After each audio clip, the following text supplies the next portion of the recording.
Onun miqyası, onun dəhşəti, onun ağrıları daha böyük olacaq. İstər bizim xalqımız üçün, istərsə də Azərbaycanın çox müxtəlif bölgələrindən olan ayrı-ayrı ailələr üçün.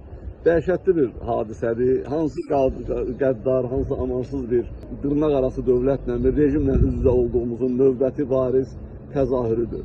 Biz indi mənim xüsusi bu vəziyyətdə açığı minnətdarlıq eləmək istədiyim dövlətimizə, onun başçısına və ən müxtəlif dövlət strukturlarında çalışan, diplomatik dairələrimizdə, diaspor qurumlarımızda çalışan media nümayəndələri, sıravi vətəndaşlar, mənim həmkəndlilərim, Azərbaycanın ayrı-ayrı övladları ki, bugün bura axın eləyiblər. Mən onlara minnətdarlığımı həm də ona görə bildirirəm ki, şəxsən məni və digər bu böyük bir işgəncə altında dünyasını dəyişən, həbs olunan, şikəst edilən adamların ailələrinə dəstək verdilər.